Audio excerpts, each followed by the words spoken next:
Are you an autistic or you know an autistic who is living in a rural area? Do you feel isolated from other autistic social support networks? Are you an autistic with intersectional identities in a rural setting where the general public there are hostile to you? On this episode of today's Autistic Moment, Maddie Smith, who is an autistic living in a rural setting, will talk with us about her experience. Maddie will also talk about how she found new ways to connect with autistics in her area with some advice about what others can do to create community social support. In segment 1, I will talk about today's Autistic Moment, being here for all the autistics with intersectional identities as we journey into the uncertainty of the upcoming year. Maddie Smith will join me in segments 2, 3, and 4 to talk about autistics living in rural settings. Welcome everyone to today's Autistic Moment, a podcast for autistic adults by an autistic adult. My name is Philip King Lowe. I am the owner, producer, and host, and I am an autistic adult. Thank you so very much for listening. Today's Autistic Moment is a member of the Autistic Podcasters Network. Explore, engage, empower. Today's Autistic Moment, the podcast for intersectional autistic adult communities. This first segment of today's Autistic Moment is sponsored by the Autism Society of Minnesota, known as AWESOME throughout Minnesota's autism community. As Minnesota's first autism resource for more than 50 years, AWESOME serves the whole state, the whole spectrum for the whole life. Visit AWESOME online at ausm.org. Please visit today'sautisticmoment.com, where you can listen to the podcast, get transcripts, program updates, and read the guest bios pages, and the Adult Autism Resources links page. Please visit the Future Shows page to read the titles, guests, and descriptions of all the shows coming up. The transcripts are sponsored by Minnesota Independence College and Community. There is a link provided to get access to a document form of the transcript without the purple-colored background so that you can print it without using up the ink on your printer. The written document has a font that is accessible for dyslexics. There are additional transcripts available in Spanish, German, French, and Chinese Simplified. The transcripts have hyperlinks that are mentioned by the guests. While visiting the website, please consider supporting the work of today's Autistic Moment with a financial donation. When you tap or click on Support Today's Autistic Moment, you can click on the coffee icon, that's Ko-Fi icon, to make a one-time donation, or tap the Patreon icon to become a monthly subscriber. Donations to today's Autistic Moment are not tax deductible. You can purchase a 16-ounce drinking cup or a lapel pin at the logo shop. Please follow today's Autistic Moment on Facebook, Instagram, LinkedIn, and Blue Sky. Today's Autistic Moment will no longer be on Twitter X as of November 30th. Join today's Autistic Moment community group page on Facebook for conversations and updates. Please subscribe to the YouTube channel at Today's Autistic Moment to watch Autistic Voices roundtable discussions. Thank goodness that the election is over. The election ads are gone. Yet for many of us who are autistic and of intersectional identities are rightfully worried about the uncertainty of the next 4 years. As the owner of today's Autistic Moment, I am committing the podcast to help revitalize our intersectional autistic adult communities to be proactive leaders in the movements of equality and equity. When Season 5 starts in 2025, the focus of the work of the podcast will be today's Autistic Moment Navigating the Future of Multidimensional Autistic Leadership. In the weeks and months ahead, today's Autistic Moment will be teaming up with organizations to help explain what we mean when we say autistics are multidimensional.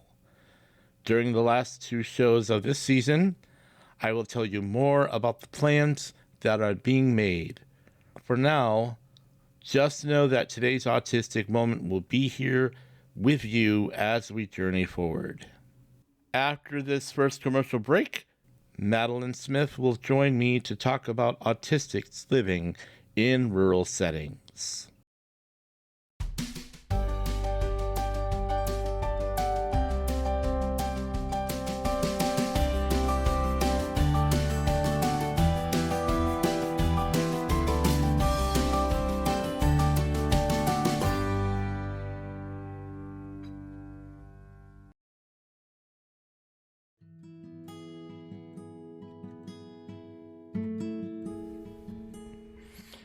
Today's Autistic Moment can be downloaded and heard on most podcast apps, including Apple, Google Play, Breaker, Castbox, Overcast, iHeartRadio, Pocket Casts, Radio Public, Spotify, TuneIn, Pandora, Amazon Music, Audible, Podcast Addict, Podcast Chaser.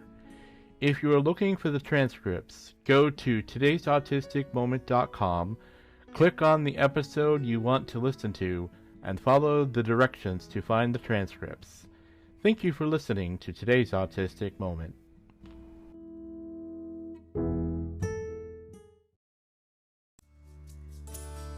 Hello, autism community. My name is Lisa Morgan. I'm an autistic adult too, and I know firsthand what it feels like to be unintentionally harmed by well-meaning professionals when reaching out for help. My passion is to help autistic people find and use their own unique strengths to help themselves. Are you rule-based, a literal thinker, have a focused interest? Let's figure out together how to use the strengths of autism to find solutions.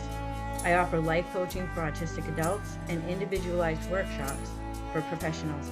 To find out more, go to autismcrisissupport.com.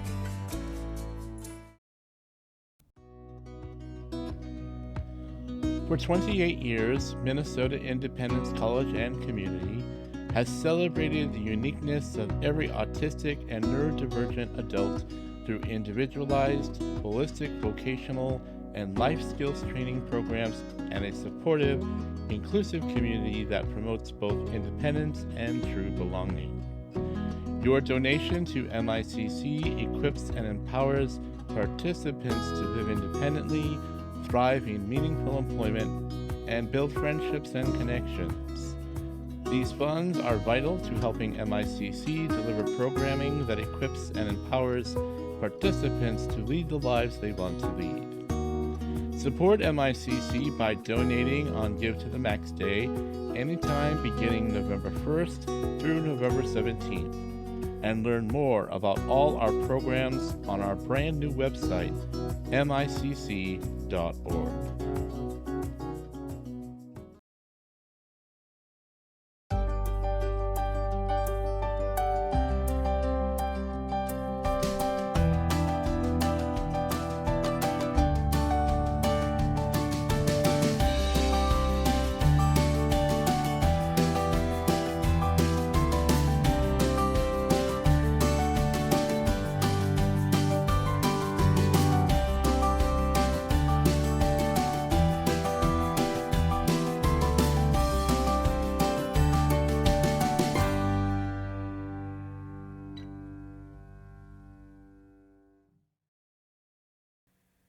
Maddie Smith, welcome to today's Autistic Moment.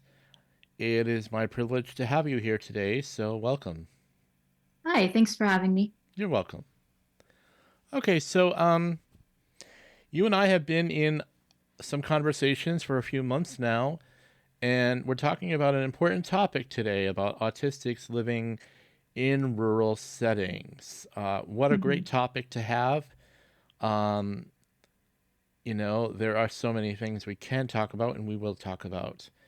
So let's get down to business. Where can we begin to explore this topic of autistics living in rural settings? And I definitely want us to extend this to our intersectional autistic adult communities that are often quite marginalized in such places. So go ahead. So I think there's a lot of great things about living in rural areas for autistic people.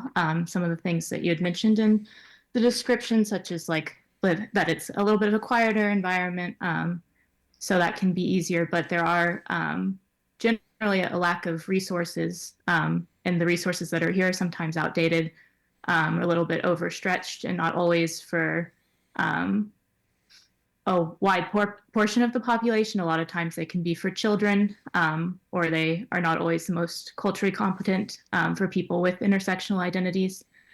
Um, so I think that that's something that needs to be addressed and also is helpful just to acknowledge, because I think that there are probably a lot of autistic people that feel very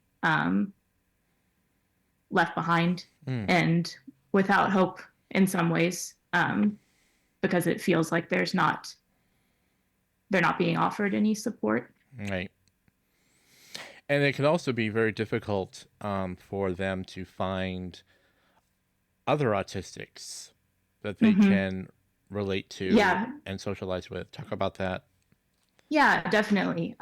So I think that it's an issue in general, not just in the autistic community, that there is a lot of people feeling pretty isolated, and that can be compounded in rural settings because there aren't as many people, of course, and then further for autistic people because of some of the challenges we might have being understood by other people, accepted by other people, feeling like spaces in the community are being made accessible to us. So I think that that isolation aspect is really huge because when you're struggling, as many people do, and then you have that lack of resources, so you don't have much support, and then you might also feel like you're the only one in Mm. some ways because you don't know many people that can relate to your experience. It can be incredibly isolating. Mm. Um, so yeah, I think that is a huge problem. Yeah, and I also think that part of the problem is because of the lack of resources, which includes probably therapists who can actually identify autistics, Hmm. and also lack of educational opportunities, job opportunities, vocational rehabilitation opportunities, Hmm. things that could really be helpful, especially for late diagnosed autistics, to get a hold of and therefore begin to both understand themselves and to find opportunities to grow, mature, and to spread out their wings and find a journey that's going to work for them. Hmm. And then there's also those things that do occur before and up to the identification of being autistic. Hmm. Things that may have happened in one's childhood that they just didn't understand. And I can Yeah. say that for myself, that was definitely the case. I lived in a small rural town in Massachusetts called Wareham. And it was, when I was growing up there, a very small town. Just to lay a little groundwork to help people understand that the town that I grew up in does not have a mayor. They have a board of selectmen. They actually now have renamed it a select board of people who govern the town. Um, and so there were many things that occurred while I was growing up. Things like I wasn't really wanting to be social. I spent a lot of time like watching TV, even on weekends and even school vacations. I spent a lot of time, really isolating myself. I didn't want to be necessarily around people. And so I'm sure other autistics experience that same kind of thing. And, I do know of a story of one parent with an adult autistic child who has a problem. I say a problem because this child defends themselves almost violently, and they feel like their child is consistently in danger of something. And of course, the law enforcement there is not very helpful. So I think those are some great points about what can happen to those who are not yet identified and those who may need to be identified, as well as we say the knowledge within that community about how to interact with autistic individuals, whether they have low support needs or high support needs. So I'm sure you can maybe add a little something to that if you want. Yeah. So we moved a lot around a bit when I was younger, but we spent a big chunk of time in rural Texas, in a very small town. So I have kind of a similar experience of being like undiagnosed autistic ADHD in that area where I can't think of a time where I definitely can't really think of anybody that I met that was like openly identifying as autistic, and I can't even really think of a time when it was like brought up or talked about at all. So really my awareness was very, very little. And there were definitely not any facilities that you could go to get diagnosed or assessed or anything like that. So it really does kind of compound that that issue of feeling othered when you're growing up as being undiagnosed, and not really understanding why, because it's just all that's available to you are especially at that time, the very kind of specific diagnostic criteria that a lot of us, upon reading, don't see ourselves in necessarily. So I can definitely relate to that. And as far as the law enforcement, I know that back then they were not getting training on how to interact with neurodivergent people or recognize people in crisis versus people that were just violent. But I know here that there are some efforts to train some of the first responders, but I think that they're kind of early on in that being widespread. So it definitely is something that could be worked on because it creates a dangerous environment for autistic people. Definitely. And one that makes it harder for them to interact in the community and feel safe going out into the community and being a part of that. Yeah. And again, the lack of self-awareness creates a lot of fear. It creates a lot of sense of people just don't understand me, or I don't understand people, and quite frankly, I don't know why I don't understand them.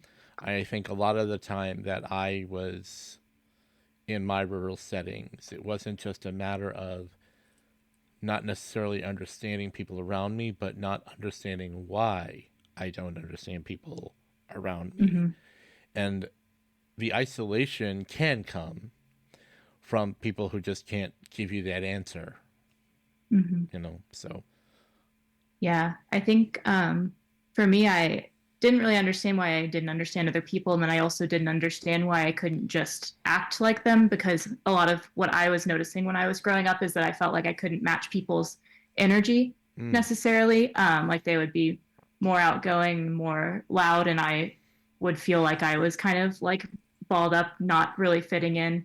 And I couldn't understand why I couldn't just be loud and like that, so it's just kind of, it ingrains that idea of like having some sort of deficit that's like individual to you, like it's your fault you have this thing. So that's definitely something that I think online resources that come from autistic people have been really helpful, especially for people that are living in more isolated communities, because it gives you that perspective beyond just what the DSM has to say. Yeah, and also I guess I'd like to say too, with what you were saying is, you know, you find it difficult to socialize with others around you in those communities, and when you finally try to, they either passively reject you or you just hear something that you're just not doing something right. And again, you don't Mm-hmm. exactly know what they're talking about or why they're talking about it.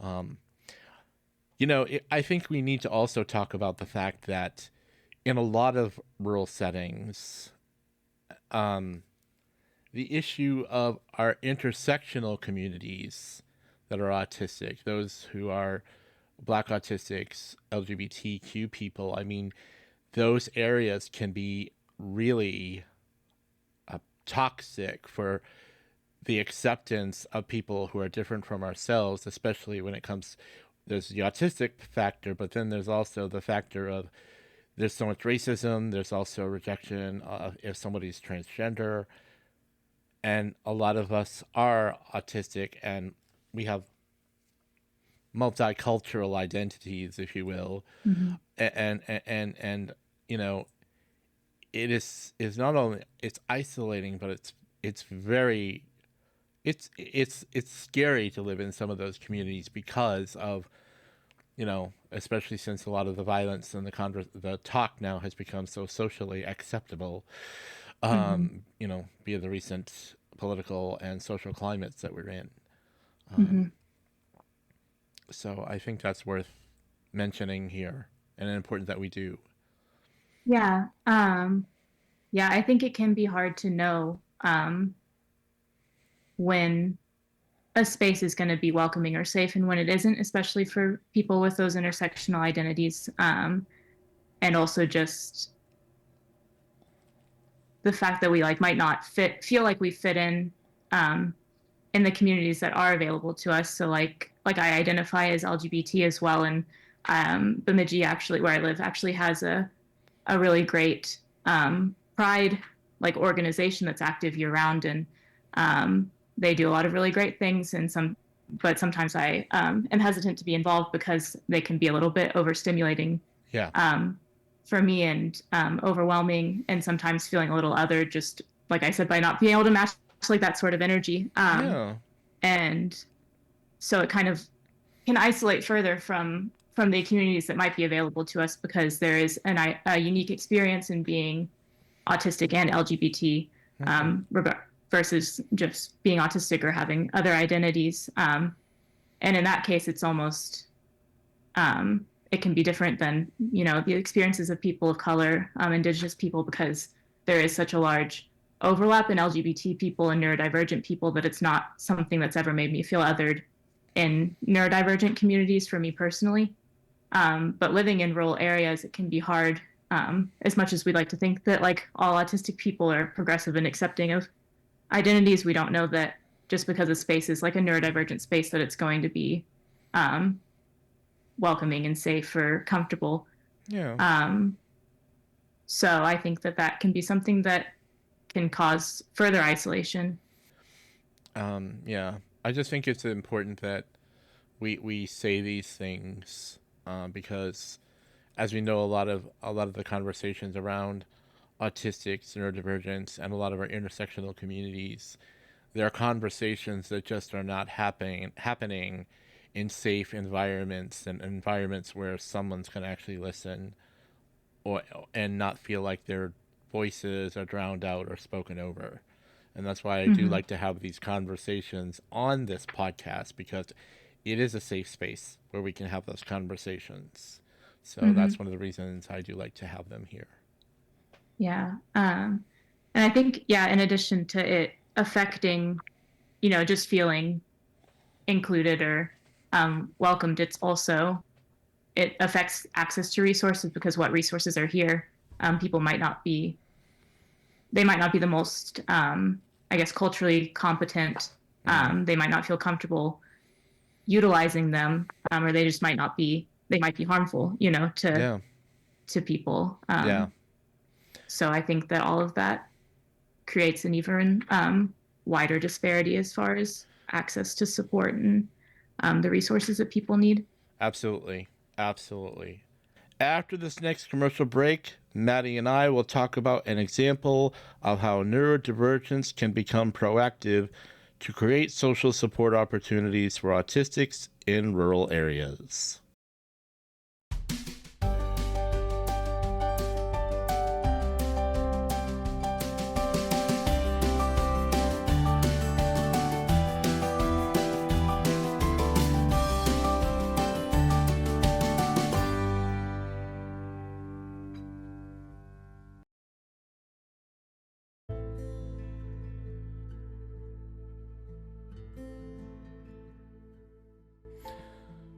Support for today's Autistic Moment comes from Best Care Home Care Agency. Best Care offers PCA services, and your friend or family member could be your paid PCA. Best Care also offers homemaking, FMS services, and 2, 4, 5D services throughout the Metro and Greater Minnesota. Visit their website, bestcaremn.com, to learn more about their services.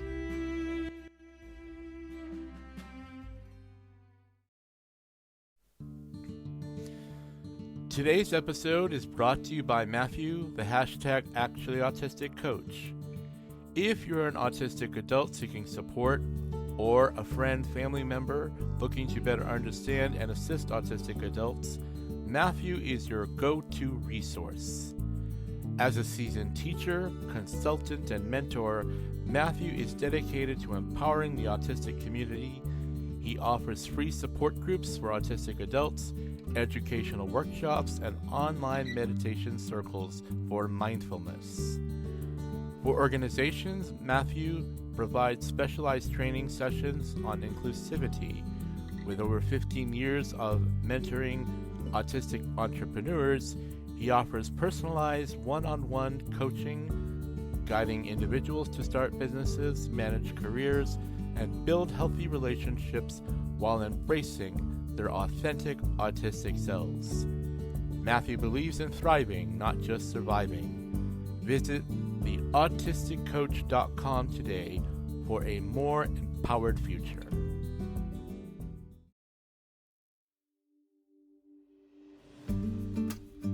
Life managing you, or are you managing your life? Do you want to find more peace in your life? For many of our clients, self-care is a key to success. Skill building and feedback is essential for self-care. Looking Forward Life Coaching helps provide structure through our person-centered approach that has demonstrated growth for many of our clients. If you or a loved one needs help with structure and strategies around self-care, please visit us at www.lookingforwardlc.org, email us at info@lookingforwardlc.org, or call us at 612-504-7414. Self-care and resiliency can help you weather the storms of life. Looking Forward Life Coaching helps change stumbling blocks of life into stepping stones toward success.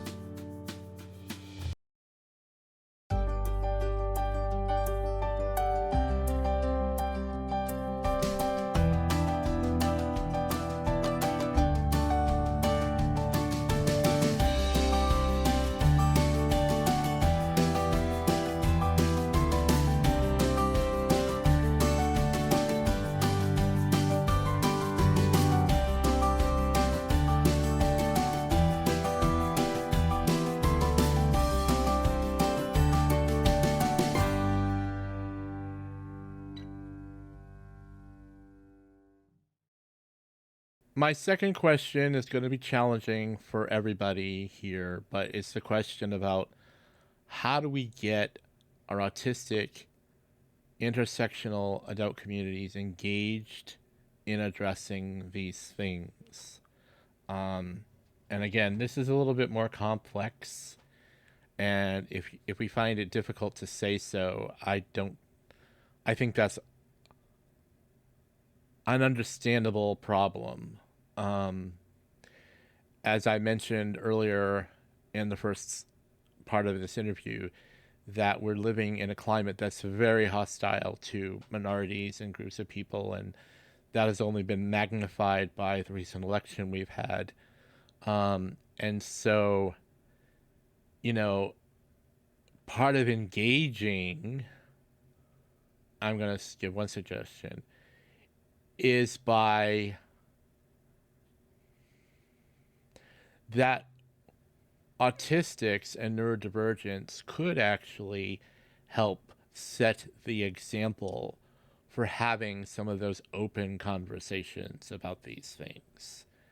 And that's one of those challenges in rural areas, because finding other autistics to have those conversations in can be very complex or complicated, if you want. So let's see what we can do with this, Maddie.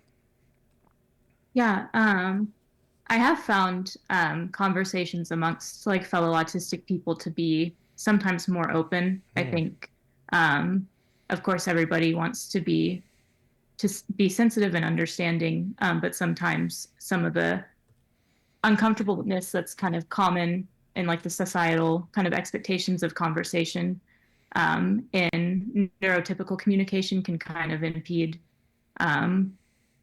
conversations about intersectional identities and like the experiences of different communities and living in the hostile environment that we live in now.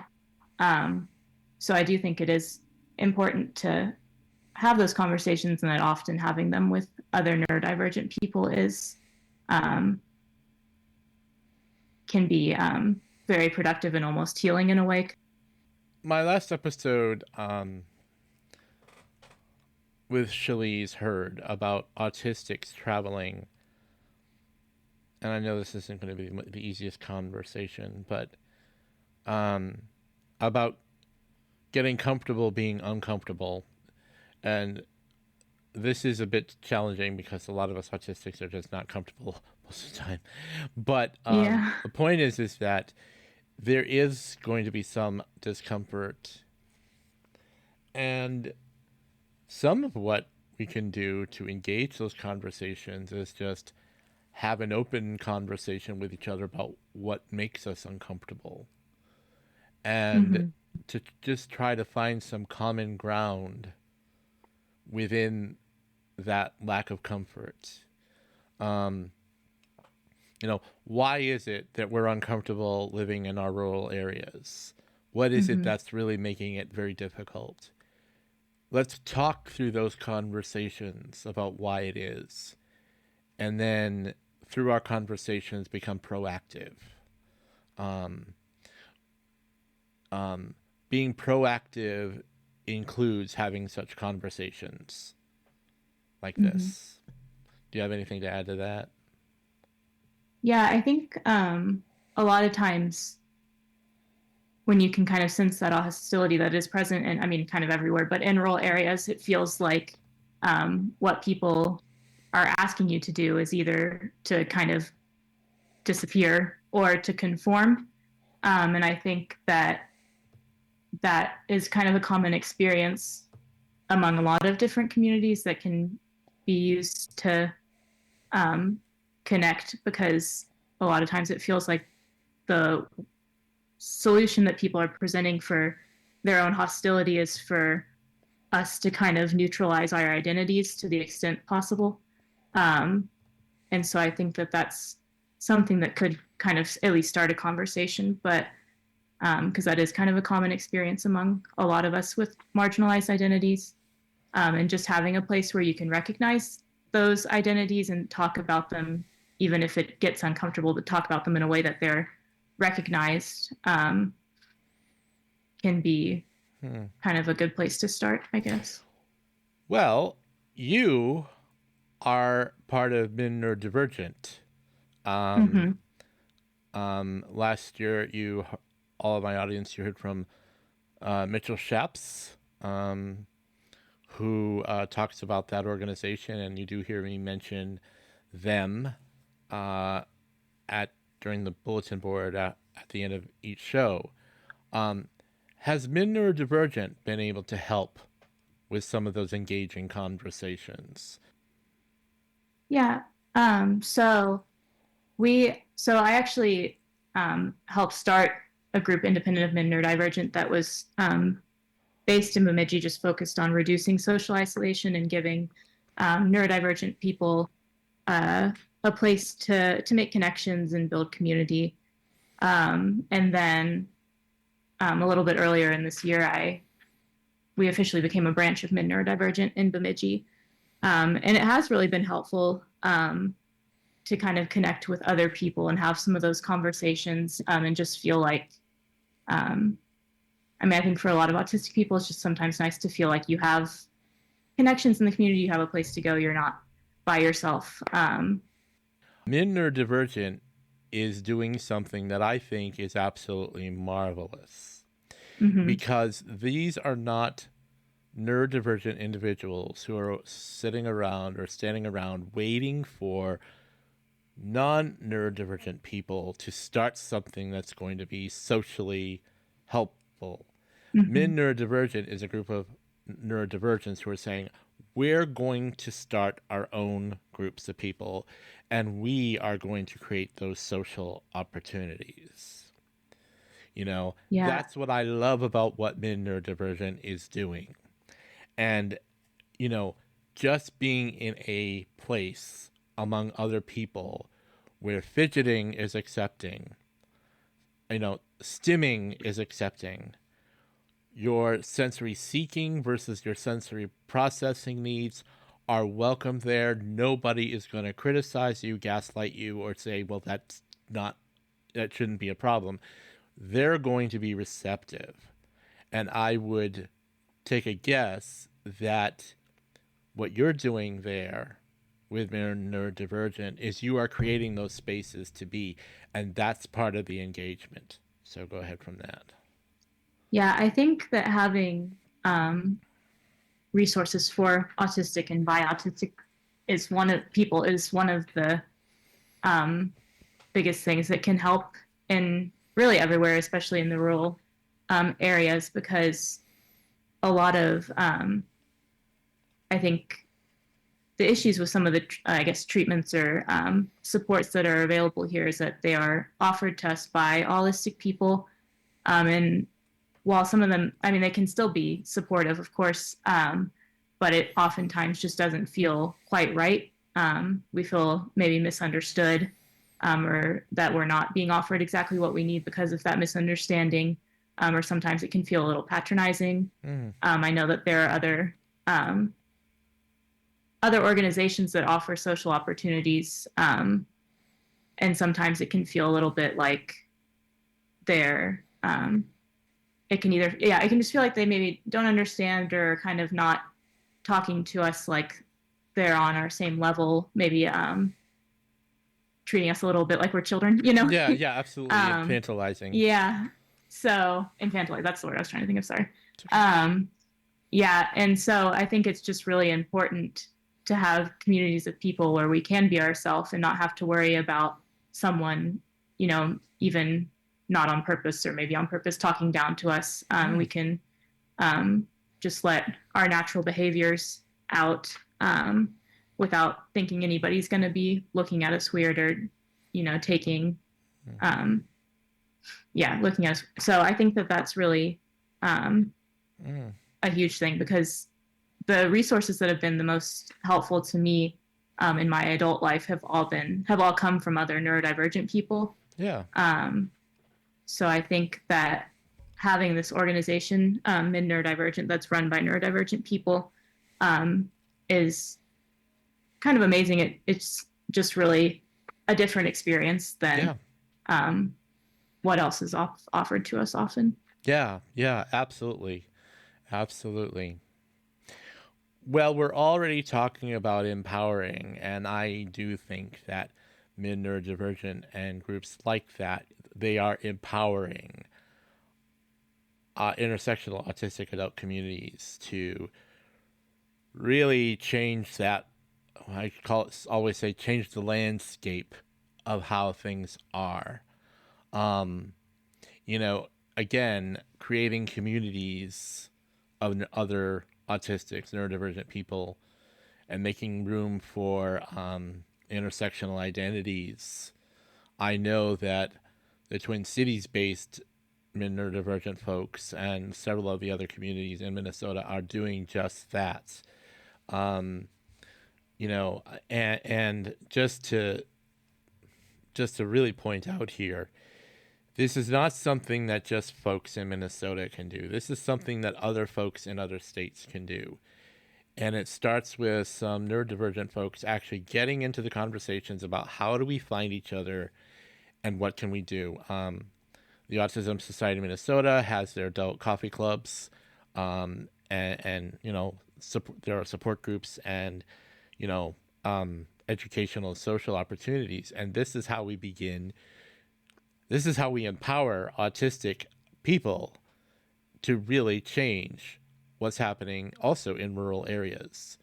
Because I know that Austin, for example, has had plenty of people who have said to them, we don't have access to a resource like Awesome, the Autism Society of Minnesota, where we live. And, neurodivergent, while it may not solve every problem, it definitely opens some real doors that have often been closed to us, or haven't even been offered open with any kind of welcoming within those spaces. And neurodivergent is changing that for autistics in Minnesota. You want to expound on that or add some things to that? Yeah, resources like the Autism Society of Minnesota are really great. And in some ways, we can still have some access to them through like online, Mm-hmm. I actually get my therapist through the Autism Society. Mm-hmm. I do like virtual appointments, which is something that's like the first provider that I think has ever helped me feel like I was making progress and also kind of understanding myself better. But unfortunately, it is just one organization based in the cities, and while they do serve the whole state, it's not enough. They're not going to be able to help everyone. And so in my area, when I did go to look for like therapists or different providers, you can kind of look up to see if there's anybody that is like informed on autism or neuroaffirming, anything like that. And there really isn't much that comes up, and even less, I would almost say nothing for adults. The places that offer services are often capping it at 18 or 21. Yes. And they are often what I would consider to be maybe outdated forms of therapy that can sometimes be harmful. So, having more resources offered by people that are autistic or are just very informed on autism and kind of like the newer research and what people that are actually autistic are saying would be incredibly helpful, because the adverse and the current state of it can be pretty harmful. And I think that a lot of that does come too from supporting people in our community so that they can kind of find, they can, if they're interested in it, they can get the education and everything to come back and provide those resources. Because if we're not supporting our autistic people in our communities, then they may not be able to get that experience that they need to provide those resources, or they might do it and they might not come back because it wasn't a welcoming environment. So I think that services provided to by autistic people are incredibly important. Absolutely. And that's one of those things that can be so empowering. We're talking about empowerment. Is just by creating opportunities. And I know there's challenges for a lot of us to actually get up and get something working, but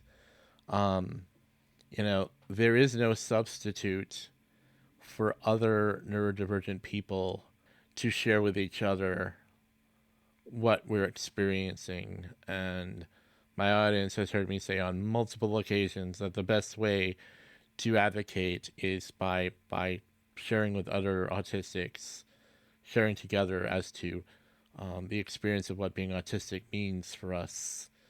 And the great part about that can be really, really helpful in these rural areas is being in a place where if you don't want to discuss, but you just want to be there with other people, that you don't have to discuss or explain yourself or defend yourself. You just want to be there with other people. That's perfectly okay as well. In a lot of those places, those social opportunities with other autistics and neurodivergent people, that just being there without having somebody pointing a finger at you or, scratching their heads and saying as if to say what's wrong with this person and that sort of thing. No, the neurodivergent communities that I've seen, and I've seen it in neurodivergent in the few social activities I've been with, that it really is a place where we don't care what your preferences are, whatever your preferences or your abilities are, that's not important to us. The important point is that you find here a place where you can just be yourself and be comfortable with that, Yeah. since a lot of rural communities may not provide that, creating these spaces in those environments is so very important. So I think that needs to be said. Yeah. Go ahead. Sorry. No, I no. think what was surprising for me and something that I've kind of grown to understand about myself through participating in these neurodivergent events and putting them on is that it's just kind of a relief to have a place where, and maybe this isn't a universal experience, but where you don't have to worry about your own discomfort making other people uncomfortable, or other people thinking that you're uncomfortable. So a lot of the things that are kind of often neutral behaviors for us, like stimming or needing to get up and leave the room, or maybe like missing a social cue or saying something a little weird or not saying anything for a long time.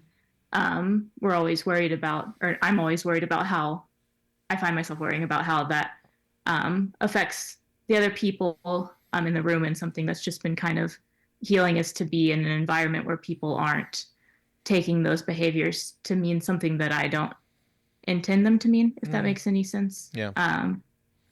So we can just be ourselves without having to worry that we're making other people uncomfortable by just existing. And I think that's something that's really, it's great to have a space where you can do that. After this final commercial break, Madeline will share some of her experiences living in a rural community and what are some things Maddie has done that have made a difference in her life. Today's Autistic Community Bulletin Board will follow.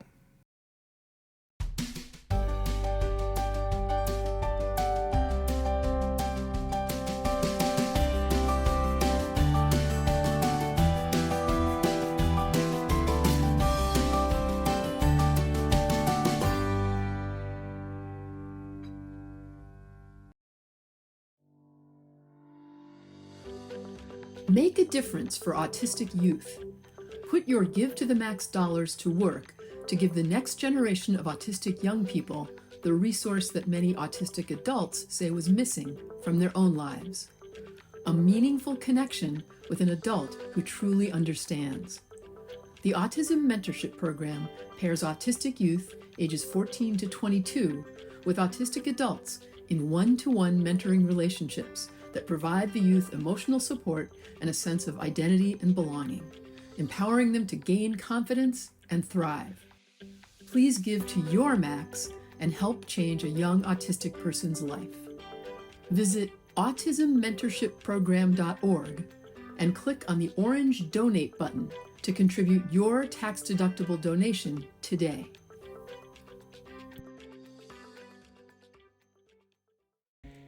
It's never a bad time to support the Autism Society of Minnesota, the nonprofit also known as Awesome. But November is a particularly good time to donate to Awesome because they've kicked off their Give to the Max Day campaign.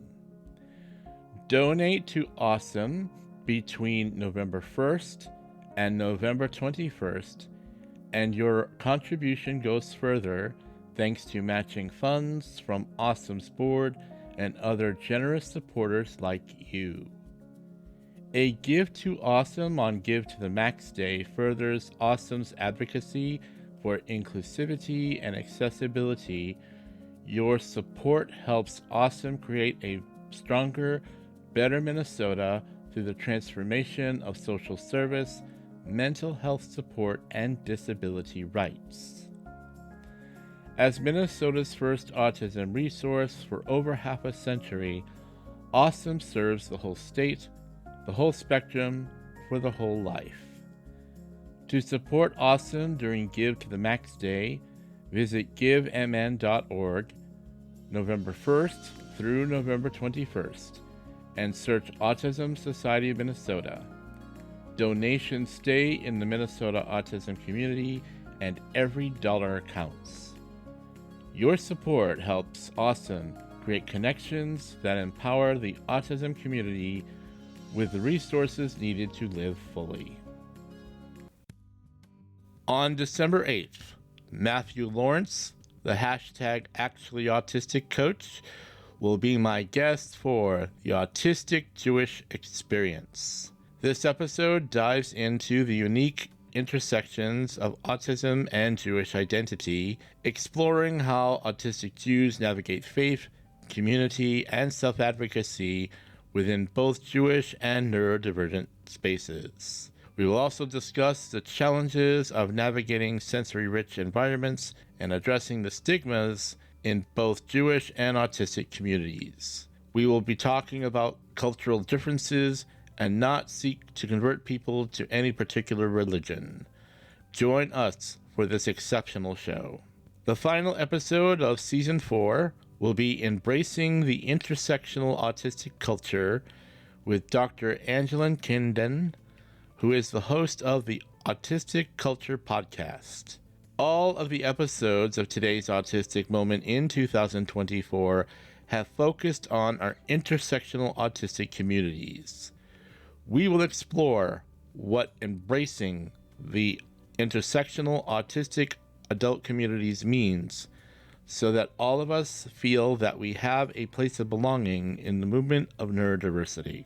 The premiere of Season 5 in 2025 will be on January 12th, will be today's Autistic Moments 100th show. My guests will include sponsors, guests, and listeners.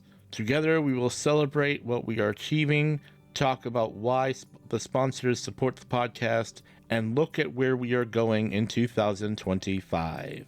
You are all invited to join us on January 12th. Thank you for listening to today's Autistic Moment.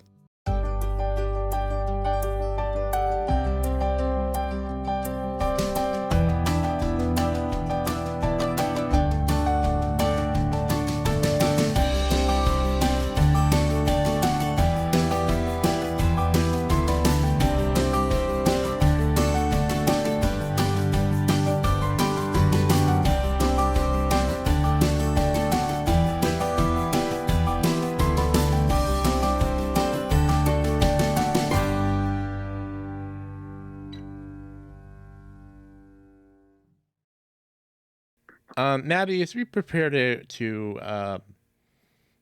end this interview, are there any other things you might want to say about your experiences in rural communities, your own rural community, and how these things have really made a difference for you?